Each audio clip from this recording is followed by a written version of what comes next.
Quiero compartir con usted mi opinión. Costa Rica es un país que es referente en temas de medio ambiente y de cambio climático.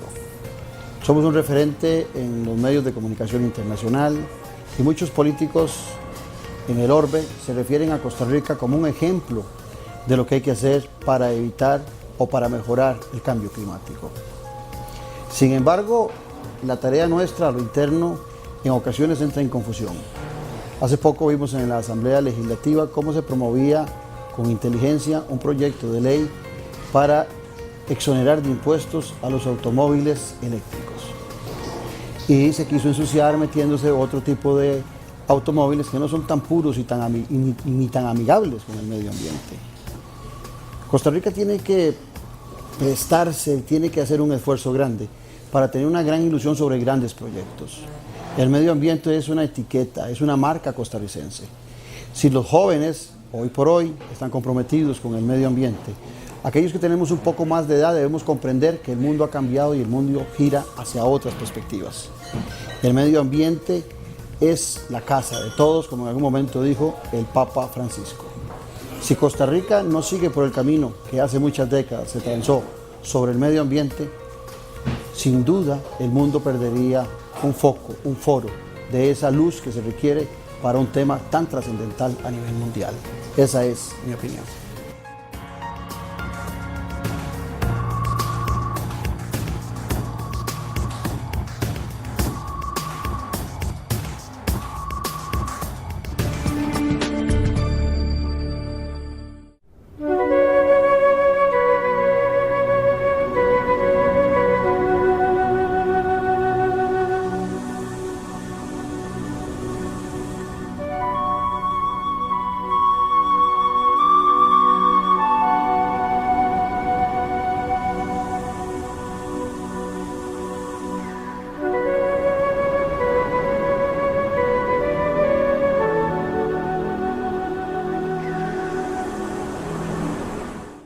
La revista Decisiones y el Club Unión le invitan al foro Constituyente en Costa Rica, un camino urgente, con la participación de 4 expertos en la materia y las opiniones de los millennials. Martes 28 de marzo, 6 p.m. en el Club Unión. Revista Decisiones, la huella en la política. Café y palabras, porque la política sí importa. Escúchenos por 89.1 FM. Café y palabras. Charlas de café le involucran en el acontecer en el día a día de la sociopolítica nacional. Café y palabras, porque la política sí importa. Por 89.1 FM, La Superestación, un programa con aroma de café y con sabor a gente. Café y palabras. Restaurante Doménico, un ambiente casual y distinguido que le ofrece las especialidades de la gastronomía italiana, clásica y contemporánea, con variedad de ensaladas, carnes y pescados, así como deliciosas pastas frescas hechas en casa y un amplio surtido de pizzas, postres y los especiales del chef. Contamos con un área privada para sus eventos y reuniones. Tenemos amplia zona de parqueo. Le esperamos todos los días de la semana a partir del mediodía. Visítenos en Plaza Antares, frente a la Rotonda de la Bandera.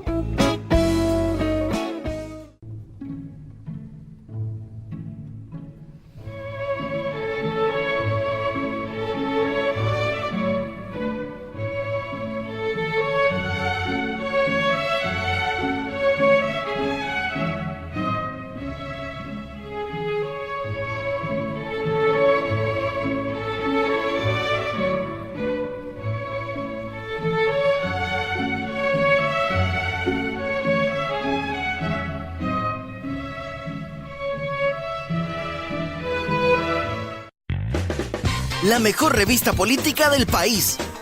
Decisiones. La revista que expone el análisis de la buena política. Adquirila en las librerías Lehman y en la recepción del Club Unión. O también llamando al 2273-1473. Valor 4,000 colones. Ingresa e inscribite en la versión digital revistadecisiones.com. Decisiones, la huella en la política. Para hablar de cambio climático y medio ambiente, en estos días ella fue definida como la guardiana del clima. Hoy tenemos aquí en Noche Sin Tregua a Cristiana Figueres Orsi. Un placer, Cristiana. Muchas gracias y gracias por la invitación de venir a tu famosa cava. Muchas gracias. Te invito a brindar por nosotros, por el televidente y sobre todo por Costa Rica. Cristiana, yo quisiera empezar el programa hablando un poco de vos. Porque cuando yo reviso tu vida, encuentro que fuiste ministra consejera en la Embajada de Bonn, de Costa Rica en Bonn, directora de Cooperación Internacional, jefe de gabinete del Ministerio de Agricultura. Pero ¿cuándo empieza esa pasión que te ha llevado a ser hoy por hoy la guardiana del clima? Dice BBC, lo leía en estos días, que sos la quinta mujer más poderosa en ciencia, en la ciencia mundial. Sin ser científica, sí, imagínate qué barbaridad. Pero ¿en qué momento te enamoraste vos del cambio climático? Porque hace algunos días conversé con unos jóvenes y como que es más fácil que el joven esté enamorado del cambio climático. En los tiempos nuestros como que nos hacíamos los locos con el tema. Sí, no, definitivamente. Sí, nos hicimos los locos durante demasiado tiempo, ¿verdad?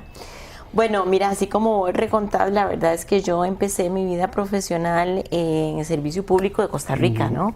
Desde varias responsabilidades que me llevaron a varios ministerios. Pero bueno, mientras tanto ahí iba creciendo, iba madurando. Y tuve una experiencia que me marcó, una experiencia de veras muy profunda. Como vos te imaginas, cuando nosotros éramos pequeñitos, pues nosotros íbamos mucho con mi mamá y con mi papá a las giras políticas que hacían fuera de campaña o ya dentro de gobierno, pero mis padres se dedicaban mucho a ir a todos los rincones de Costa Rica. Y en un rincón precioso de Costa Rica, por supuesto, en que nosotros fuimos con ellos, había la famosa ranita dorada de Costa Rica, de Monteverde. Bueno, pues esa ranita dorada yo la vi siendo yo una niña. Cuando yo llegué a tener 2 hijas que tenían más o menos la edad en que yo había visto las famosas ranitas, y esa ranita se había desaparecido. Y a mí eso me causó muchísima impresión y yo empecé a preguntarle a los científicos ahí en Monteverde, bueno, pero ¿cómo que se desapareció? Sí, se desapareció la especie. O sea, no es que se desaparecieron las ranitas en Monteverde, no, se desapareció la especie. Y vieres que a mí eso me impactó tanto porque yo dije, bueno, si yo porque tenía poca edad entonces, esa ranita se desapareció en 1989. Entonces, yo dije, bueno, entonces yo he sido testigo de la desaparición de una especie. Ahora, en mi vida, y me puse a investigar sobre la desaparición de otras especies y dije, no es posible. O sea, yo como una madre joven, no puedo permitir que yo haya heredado un planeta de mis padres, el cual yo le voy a entregar a mis hijas un planeta disminuido en comparación a lo que yo había recibido. Porque esos no son los términos de referencia ni de una madre ni de un padre, ¿verdad? Los términos de referencia de una madre y de un padre es precisamente al contrario, entregar un futuro mejor, un planeta, un hogar, una comunidad, un país mejorado, no disminuido, no empeorado. Entonces eso me marcó muchísimo. Y yo me quedé dándole vuelta a eso y luego José María llegó a la presidencia en los años 90 y él empezó mucho con el tema de cambio climático, sostenibilidad, y yo lo estuve acompañando mucho. Entonces, y aprendí empezó primero mucho. Tu hermano, creo. Empezó, definitivamente empezó José María. O sea, yo me quedé con el cuento de la ranita, pero él empezó como política de Estado, empezó él. Yo después como un Ferrari le pasaste. Y es que yo aprendí muchísimo. La verdad es que yo lo que sé de cambio climático lo aprendí en Costa Rica, con el modelo y el ejemplo que nosotros tenemos acá. Y después entonces hice una ONG para llevar el aprendizaje de Costa Rica a otros países en América Latina.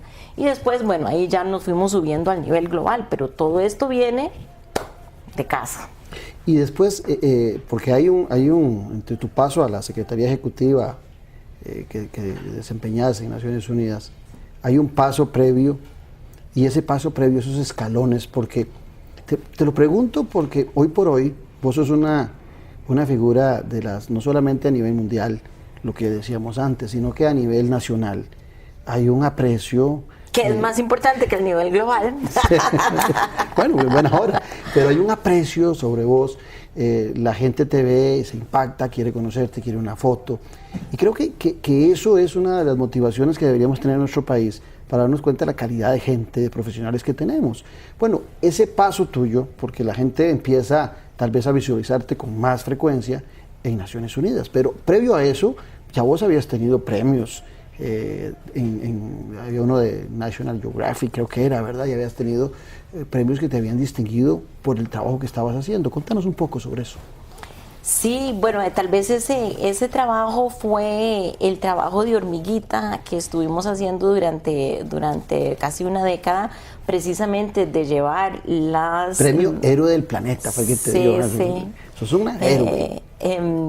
Y fue el llevar los aprendizajes de Costa Rica a todos los otros países de América Latina.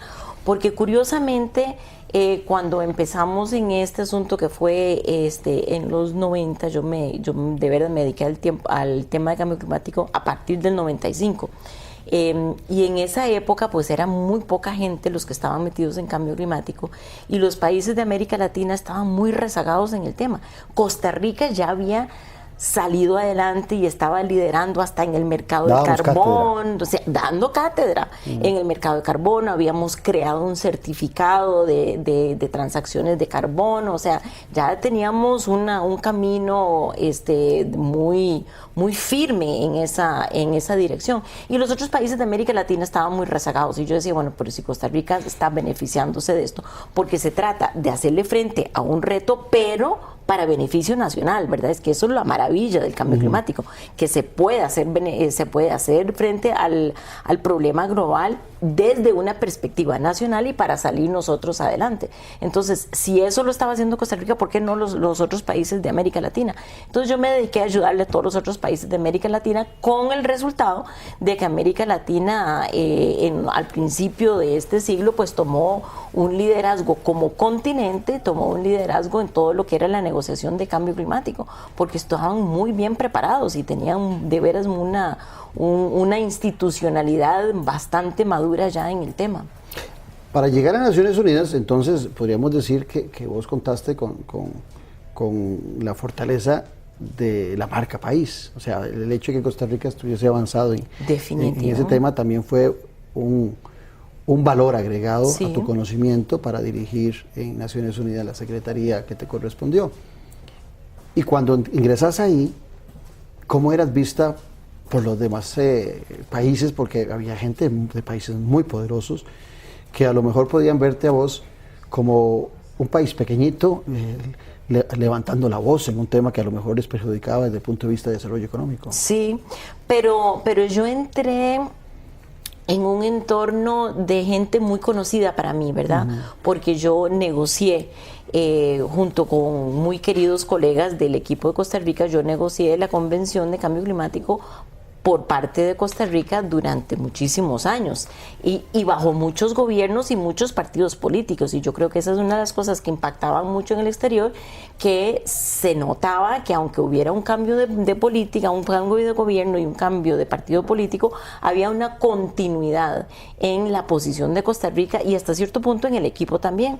Y entonces Costa Rica fue tomando de veras una voz cantante en todos esos esfuerzos, y bueno, y yo conocía a todos los colegas porque me tocaba trabajar con ellos hasta las 3, 4 de la mañana siempre, entonces nos conocíamos muy bien y yo creo que había una confianza porque yo nunca les jugué sucio, o sea, yo siempre fui muy, muy justa, una persona que siempre los escuchaba mucho porque yo quería entender por qué tenían una opinión diferente a la opinión o la posición de Costa Rica. Entonces yo siempre me sentaba con ellos a escuchar muy bien y yo creo que hasta ahí, hasta cierto punto, pues se creó una confianza que yo estaba haciendo, por supuesto, el trabajo de mi país, porque yo iba con la chaqueta del país, pero eso no significaba que yo no tuviera la apertura de poder escuchar y entender y traer otros puntos de vista. Yo creo que eso ayudó mucho. ¿Y cuáles eran en aquel momento los grandes retos que te planteabas sobre esa posición de dirección que te estabas asumiendo en Naciones Unidas? ¿Cuáles eran los retos desde el punto de vista personal y los que encontraste en Naciones Unidas? Vos sabés que el reto más grande, el más inmediato, fue quitarme la chaqueta de Costa Rica. porque cuando uno ingresa a Naciones Unidas, y sobre todo si ingresas como la cabeza de una negociación multilateral, tenés que ser absolutamente neutra.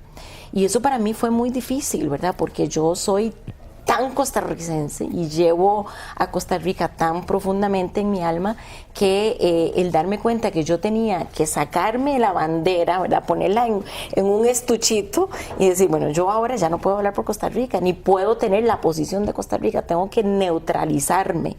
Eso fue, vieras que muy difícil. Incluso me acuerdo que en Relaciones Exteriores, en el Ministerio de Relaciones Exteriores, me hicieron un gran favor para ayudarme con eso, porque me hicieron una despedida agradeciéndome los servicios al país, etcétera, etcétera, y yo hice un acto simbólico de entregar la bandera de Costa Rica al ministerio y a los colegas, y decir, bueno, ya yo a partir de este momento no cargo la bandera de Costa Rica, yo tengo que cargar la bandera de Naciones Unidas, una bandera neutral. Pero vieras que eso me costó mucho, me costó mucho emocionalmente porque yo soy muy tica. Y poder hacer eso, ¿verdad? Fue la verdad, una batalla. Y una cuando batalla. recibís ya metas establecidas o metas propuestas, o llegas a la Secretaría y no partir de cero, ya te han dicho aquí, vamos sobre esto, o vos revisás. No partir de cero, partir de negativo 40. ¿Ah, sí? Sí, porque yo recibí la Secretaría, o el Secretario General me pidió que me encargara de la Secretaría 6 meses después de la debacle de Copenhague. Entonces, nosotros estuvimos a final del 2000 y ahí estuve yo y había muchos eso colegas. Eso sí es el reto más duro todavía. Claro, entonces ahí ese debacle que tuvimos al final del 2009, ahí nadie daba un céntimo por el tema de cambio climático. Todo el mundo decía, no, esto es demasiado complicado, es demasiado caro, no tenemos las tecnologías, no tenemos la voluntad política y además es demasiado tarde, entonces que nadie se preocupe por esto y que nos lleve pandinga de todas maneras. Y en esa situación, ¿verdad? El secretario general me pide que me encargue yo, y prácticamente no me lo dijo así porque él es muy, muy formal, muy protocolario y asiático también, entonces muy correcto, pero yo le entendí claramente que lo que me estaba diciendo era, mire, ahí hay una cosa que está en pedacitos en el basurero, usted ve a ver qué hace. O sea, cualquier cosa que hubieras hecho era beneficioso. Exactamente. Se te fue la mano, más bien. Sí. Por eso te digo, o sea, empezamos de negativo 40, ¿verdad? Porque había un entorno muy, muy negativo, muy pesimista, de que eso nunca se iba a poder hacer. Incluso hace poco hice una TED Talk y fue la primera vez que yo admití en público que en mi primera conferencia de prensa, en donde ya yo había asumido la responsabilidad, la primera conferencia de prensa, en algún momento un periodista me preguntó, bueno, señor Figueres, ¿y usted cree que algún día va a ser posible llegar a un acuerdo global? Reflejo del desastre de Copenhague. Y yo me oí diciendo, sin pensarlo mucho, me oí diciendo, no, en la vida mía eso no es posible. Y eso lo dije en el año 2010. Y vieras, William, que después de que yo dije eso, yo dije, eso que yo acabo de decir es inaceptable para mí. Y yo tengo que cambiar la actitud, porque esto no puede ser. O sea, yo no puedo ver a mis hijas en los ojos y en los ojos, para mí mis hijas son mis hijas, pero son también todas las generaciones futuras. Yo no puedo de repente estar ahí y decir, bueno, es que no se pudo, era demasiado difícil. Esto es un proceso de educación. Cuando yo invité a unos jóvenes a grabar en este programa, ellos me decían, tenían mucho interés de venir a hablar de cambio climático.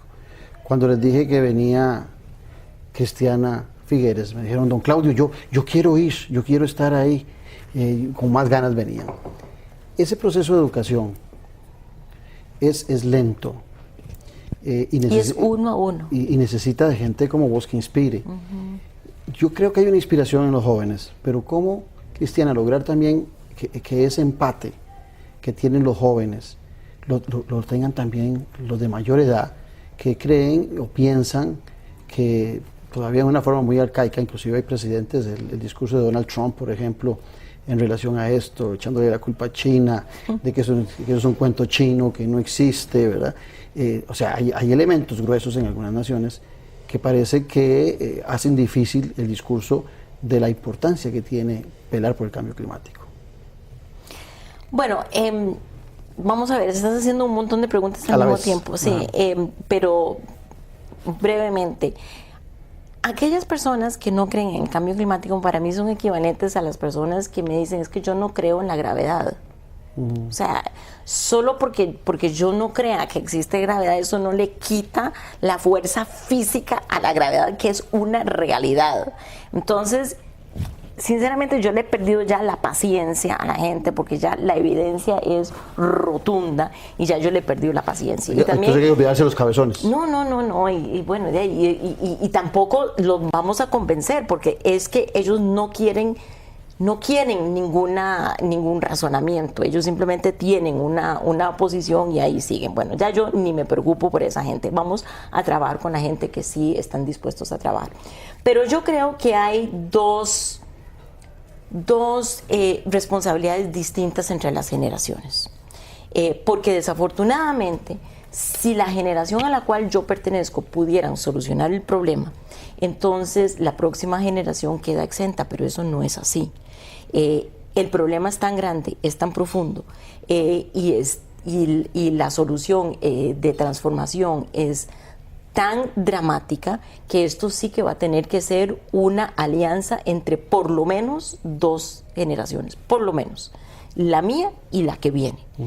Y ahí la generación mía, la obligación que nosotros tenemos es, número 1, sí cumplimos con la obligación de desarrollar la ciencia de cambio climático, que eso lo hemos desarrollado y ya tenemos toda la evidencia que necesitamos. Pero número 2, también la parte de la responsabilidad nuestra es de desarrollar no solo el marco, el marco legal internacional, sino el marco legal en cada uno de los países. Y nosotros eso, la institucionalidad, la legislación y la reglamentación para hacerle frente al tema en cada uno de los países. Luego vendrá la implementación de todo eso, que eso va a tardar décadas.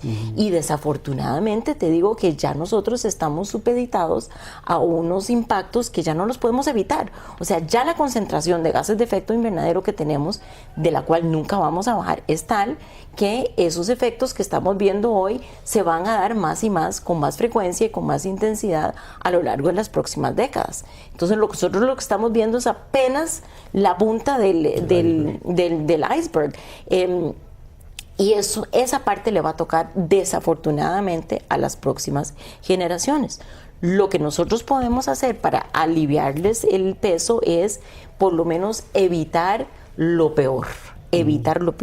Y eso para mí lo que significa es el año 2020. Nosotros tuvimos durante muchísimos años el año 2015, ¿verdad?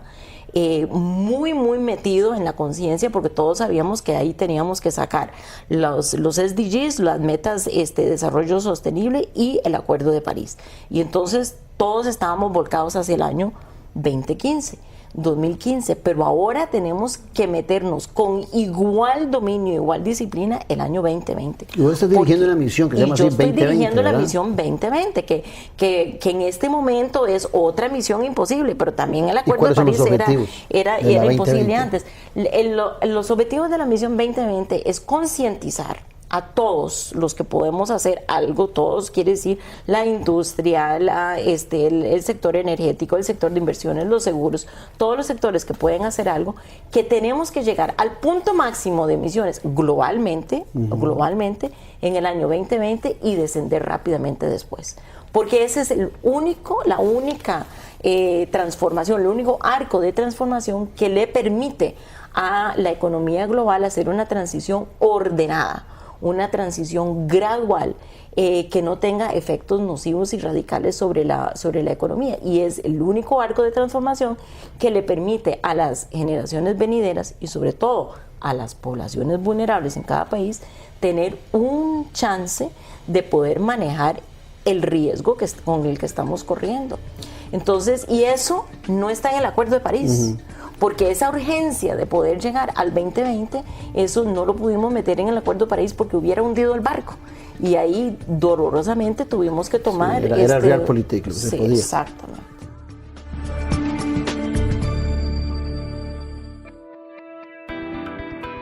Creamos el primer impuesto al carbono. Mañana seremos el primer país carbono neutro. Ya trajimos Intel. Mañana traeremos 6 Inteles más. Mejoramos el sistema de pensiones. Mañana aseguraremos una pensión para todos. Llevamos Costa Rica al mundo. Mañana traeremos el mundo a Costa Rica. Vamos con todo, Figueres.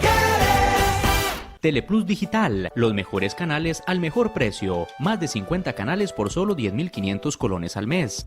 Con Teleplus Digital podrá disfrutar de señal calidad digital, más tecnología y los mejores canales, con cobertura en toda el área metropolitana. Teléfono 2286-3344 o 905-123-4567.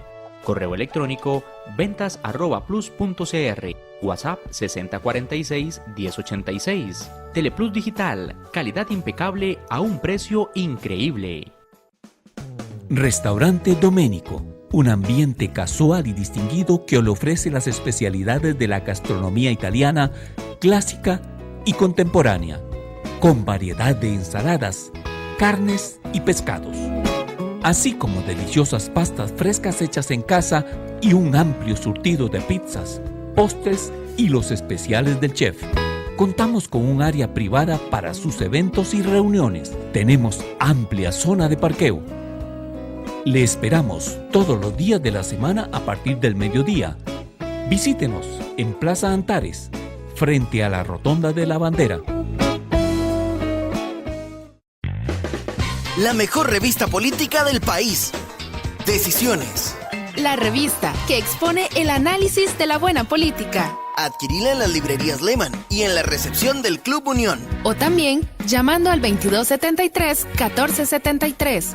Valor 4.000 colones. Ingresa e inscribite en la versión digital revistadecisiones.com.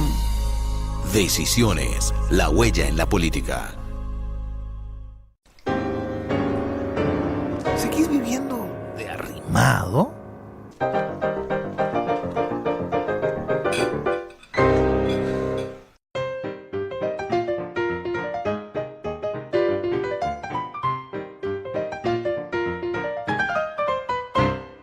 Málaga City.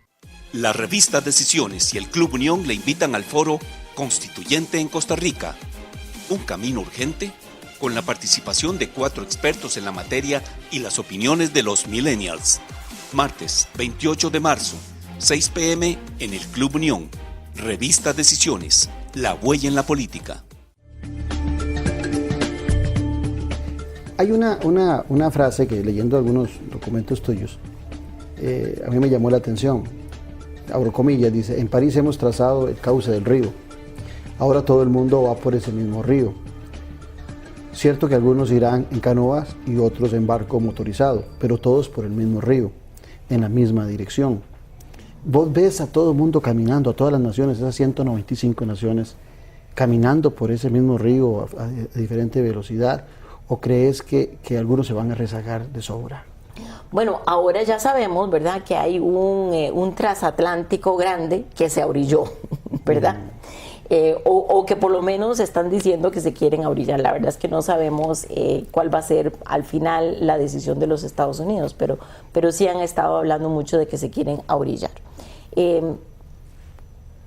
La metáfora sigue siendo válida, porque yo mantengo que ahora ya el cambio climático ya dejó de ser un tema ideológico, dejó de ser un tema político, ya ahora es un tema económico y tiene su imperativo económico. Es que ya las energías renovables son muchísimo más competitivas que los combustibles fósiles, aunque los combustibles fósiles tengan subsidios. Entonces ya esas energías ya van y de todas maneras van hacia adelante porque son muchísimo más baratas que las otras energías. Entonces, frente a esa realidad, y siguen bajando en precio, ¿verdad?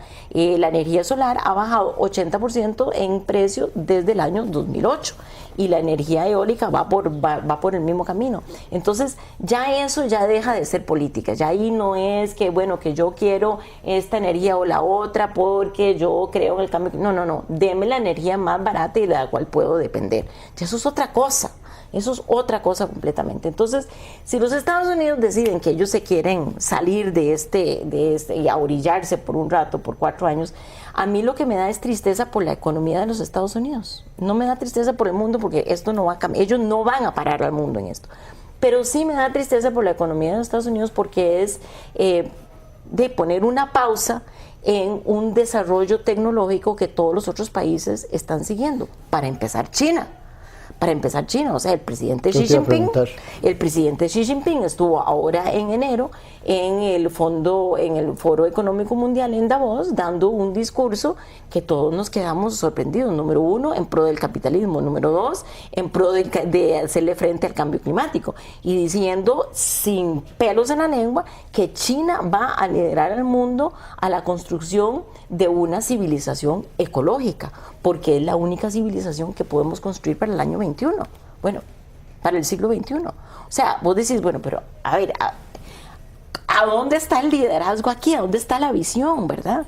Y el hecho de que tenemos creación de empleo 10 por 1, o sea, solo la solar está creando en los Estados Unidos 10 veces más empleo que todas las energías fósiles juntos, solo la solar, sin agregarle todos los demás. Entonces, vos decís, bueno, entonces, ¿a dónde está el crecimiento económico? Está en las nuevas energías, está en las nuevas tecnologías, está en las nuevas industrias. Y por eso es que la gente joven quiere estar ahí. ¿Cuál persona joven conoces vos que quiere estar trabajando en las tecnologías del siglo pasado? Por supuesto que no. Es que las tecnologías del siglo XXI son fantásticas y por supuesto que quieren estar ahí, en las tecnologías de punta, no en las tecnologías de los dinosaurios. Sí, hablando de dinosaurios, a mí me llama mucho la atención que el impacto del Acuerdo de París fue un reconocimiento extraordinario a nivel mundial y te llevó a vos a hacer la Dalí de todo esto. Pero cuando vos te referiste a esto, parecías al astronauta Armstrong cuando llegó a la Luna, que dijo, esto es un paso pequeño. Vos dijiste que era algo muy pequeño, lo que los demás estábamos viendo muy grande. El mundo en general veía el acuerdo que bajo tu liderazgo se había logrado como algo inmenso. Pero vos, por tu parte, decías que era algo pequeño. ¿Por qué lo disminuías? ¿Por la necesidad de que comprendan los políticos que apenas eso es un arranque? ¿O porque había mucha cosa pendiente que a vos te preocupa? No me preocupa. Lo que me preocupa es la velocidad del progreso, ¿verdad? O sea, ahí definitivamente el Concierto de las Naciones decidió el cauce del río, como decíamos, la dirección de la descarbonización de la economía mundial y con una fecha final del año 2050. Para entonces tenemos que estar descarbonizados, por eso es que tenemos que empezar en el 2020. Pero eso está definido.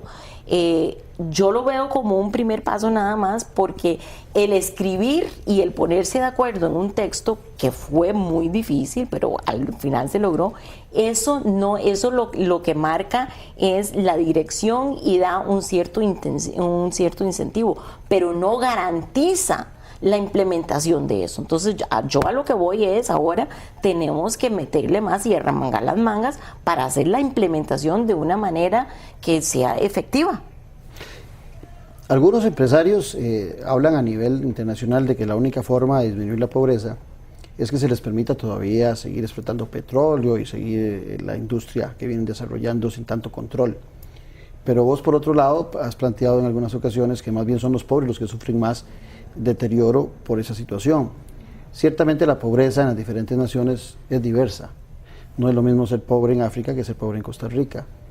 Y leía en estos días también un informe que había salido que hacía referencia, Cristiana, de lo que está provocando en cantidad de muertes en la niñez la contaminación ambiental.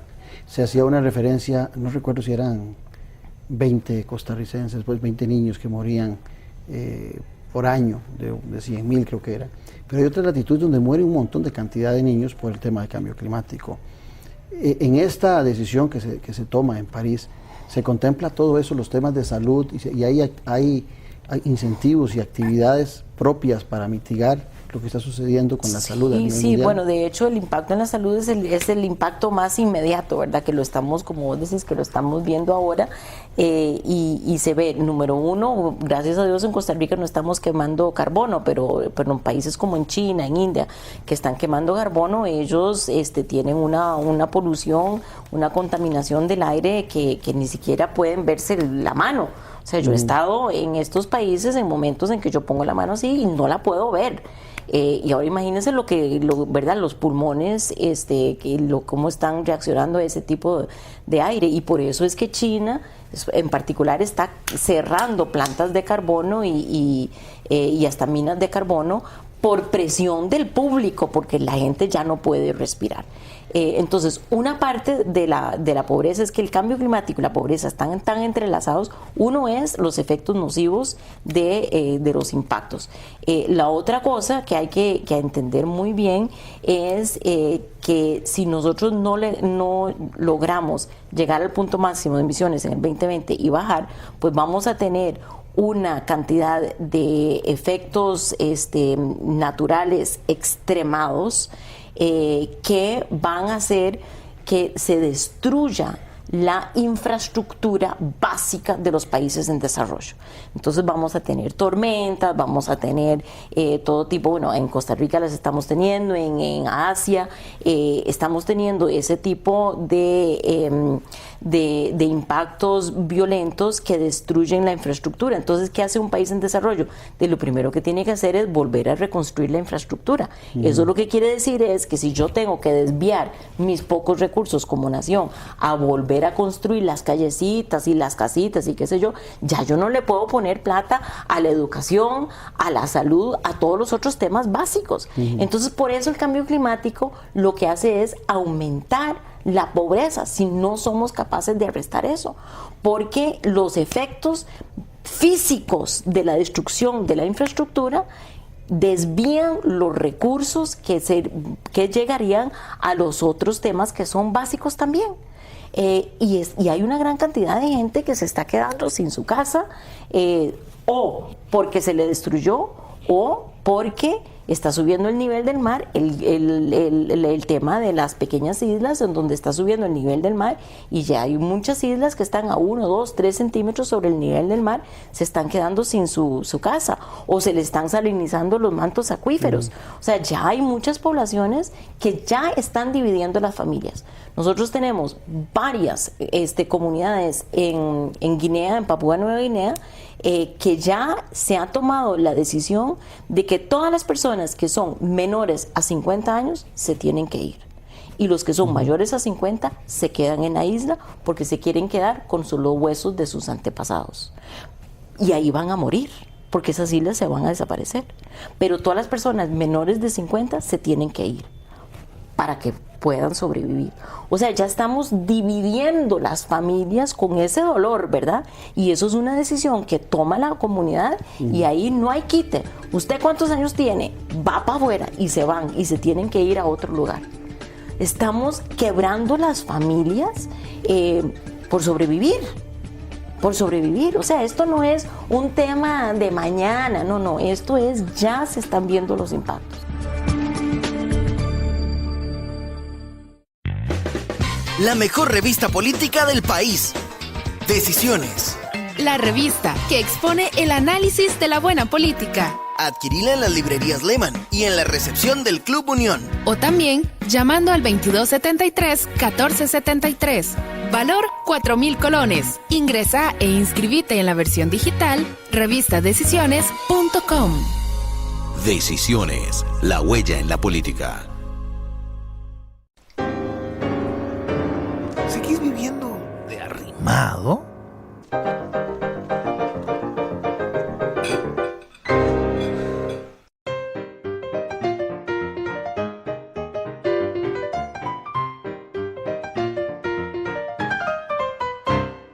Málaga City.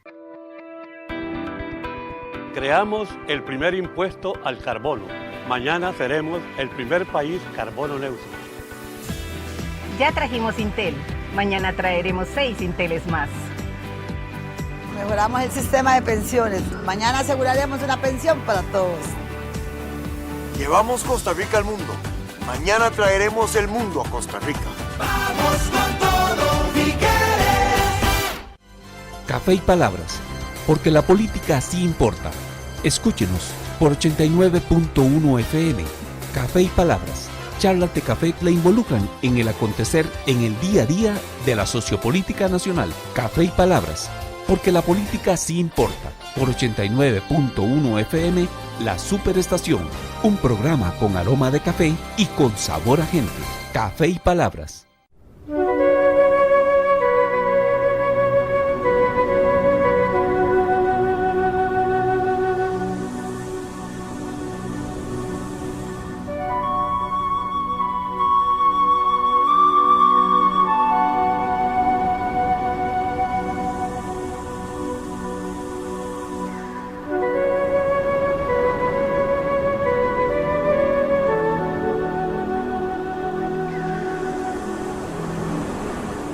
La revista Decisiones y el Club Unión le invitan al foro Constituyente en Costa Rica, un camino urgente, con la participación de 4 expertos en la materia y las opiniones de los millennials.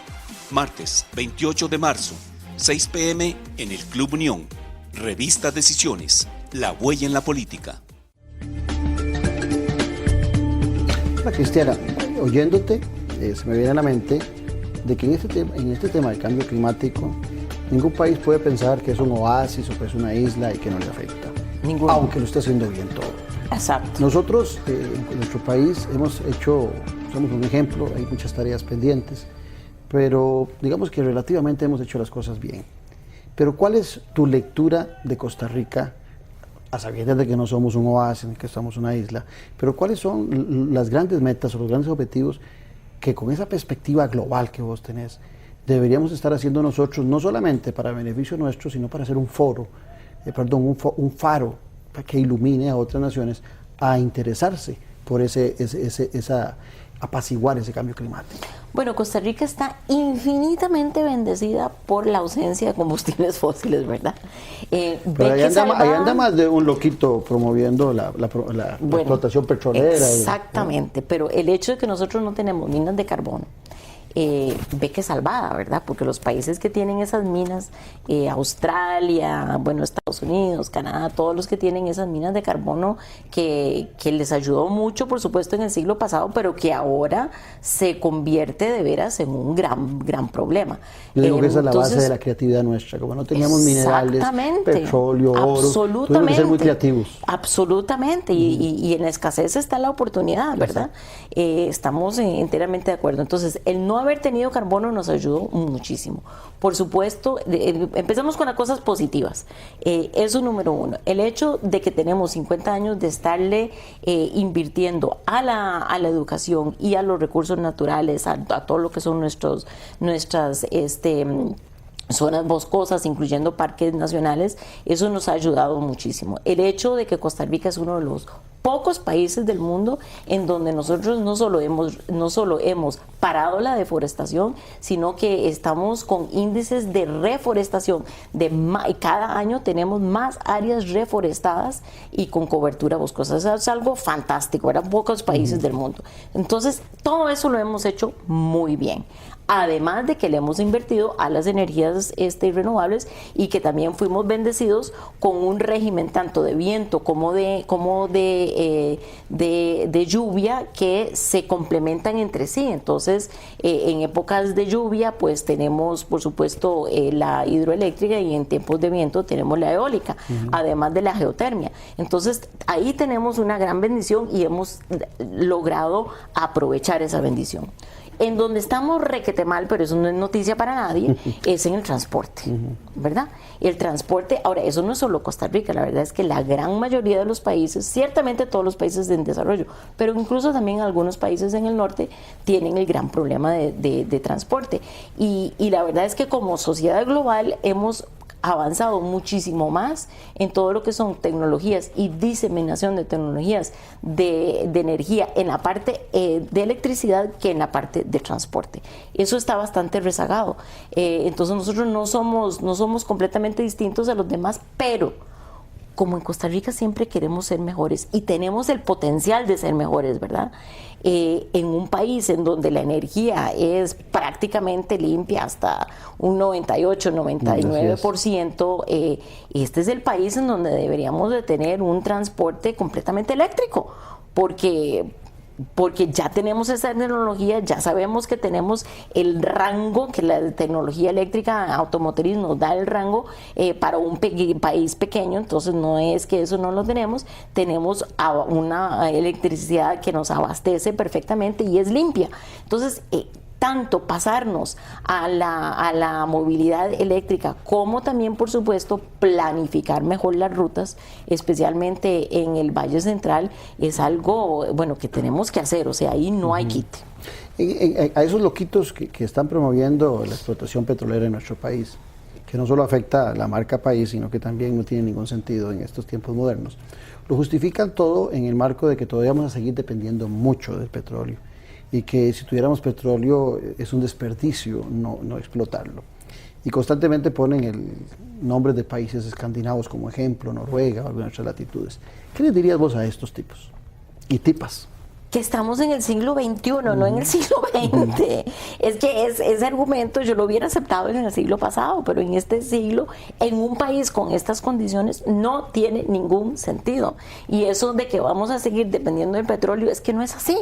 No es así. La propia Agencia Internacional de Energía, ellos mismos cada año que sacan su reporte de año del Energy Outlook, cada año tienen que revisar las proyecciones que están haciendo de petróleo y cada año están disminuyendo esas proyecciones porque estamos en una época muy interesante desde el punto de vista de la tecnología en que estamos aprovechando y desarrollando las tecnologías exponencialmente. Entonces vos ves lo que hemos hecho nada más por ejemplo en el sector de comunicaciones o de computadoras, vos ves que el progreso es exponencial. Y ya todo lo que es energía, por supuesto electricidad definitivamente, pero transporte también viene inmediatamente después, ya eso se va a ir también exponencialmente limpiando y vamos a tener una revolución fantástica, yo que me encantan las revoluciones, hija de revolucionario, una revolución energética. Y si no hay, las inventan. Y si no hay, las hacemos. Una revolución energética en el mundo que va a ser fantástica, o sea, ya mis nietos, que no tengo todavía, pero mis nietos se van a reír de que vos y yo tuvimos que usar automóviles a los cuales les teníamos que meter combustible líquido. Se van a reír, eso va a ser el ridículo más grande. Eso ya no va a existir en la época de ellos, ¿verdad? Entonces, qué maravilla y el querer echar atrás cuando tenemos los recursos que tenemos en este país no tiene ningún sentido, Vos decías antes que nosotros los costarricenses siempre queremos más. Si la selección de fútbol hizo un gran papel en el último mundial, seguramente en el próximo mundial la quisiéramos de campeona mundial o por lo menos jugando la final. Después de todo el gran papel que vos hiciste y que seguís haciendo en el cambio climático, pero en Naciones Unidas, ¿a qué queríamos más? Si te queríamos ver de secretaria general de las Naciones Unidas, ¿qué pasó? Mira, eso estuvo muy interesante, muy interesante. La verdad es que yo le agradezco mucho al gobierno de Costa Rica el apoyo que me dieron, un apoyo incondicional, fantástico, profesional. Bueno, fue algo de veras un orgullo nacional como se movió el gobierno de Costa Rica. Pero yo llegué a lo largo de unos cuantos meses, llegué a dos conclusiones. La una era que no había una consideración seria de ninguna de las mujeres candidatas, ninguna. Ya eso, después de muchas conversaciones, después de muchas entrevistas en Nueva York, ya eso vos lo estabas viendo que ahí no había ninguna consideración seria. Y debe haber algunos continentes más quitados en eso, que me imagino que Asia, África, debe ser mucho pero más acuérdate duro, que los ¿verdad? únicos que votan son los miembros del Consejo de Seguridad, No, cierto, ¿verdad? Cierto, los 15. Entonces, y ahí, pues en ese momento y ahora todavía solo hay una mujer embajadora de Estados Unidos. Y entonces yo dije, bueno, esto no me está gustando, porque yo no me quería prestar para el jueguito, ¿verdad? O sea, si vamos a tener una consideración seria, entonces hagámoslo y vamos todas hasta el final a ver qué pasa, pero como no había una consideración seria... Y eran varias, ¿verdad? Eran 4 Sí, al final llegamos a ser 7. Por eso te digo, o sea, teniendo 7 de dónde escoger, es un poquito difícil decir que no había una probabilidad, que no había material. Y después la otra cosa que fue todavía, que fue la que me derramó a mí el vaso, fue darme cuenta que un país, así como el perfil de Costa Rica ayudó mucho para la Secretaría de Cambio Climático, el perfil de Costa Rica no era un perfil que se estaba pidiendo, porque Costa Rica es un país desmilitarizado, un país que no tiene ejército, dichosamente y con mucho orgullo. Y el 70% del presupuesto de Naciones Unidas es un presupuesto que se va a las así llamadas operaciones de paz. ¿Les daba miedo que llegaras con el discurso de paz? Sí, exactamente. Y más en el Consejo de Seguridad, me imagino que los 5 con derecho a veto eran los más complicados en ese tema. Ahora, y cuando planteabas el tema, vamos a hacer la pregunta de nuevo. Cuando estás en esa posibilidad y estás buscando los votos, habían algunas naciones más opuestas, me imagino que estos 5 miembros del Consejo de Seguridad, pero también no había aparte de la paz, no había un problema también que le pudieran decir a algunos de estos países, esta va a seguir como secretaria con más fuerza con el temita de cambio climático. ¿Nunca sentiste que había también alguna Sí, pero eso lo teníamos todos parecidos, o sea, cada uno venía de su, ¿verdad?, de su rama, y entonces yo creo que eso no fue así como único, porque cada uno venía con su propio sesgo, digamos. Y sí, pero quizá yo tenía un perfil más agudo, por así decirlo, era un perfil muy, muy agudo en cambio climático, y los otros tal vez no se habían perfilado tanto.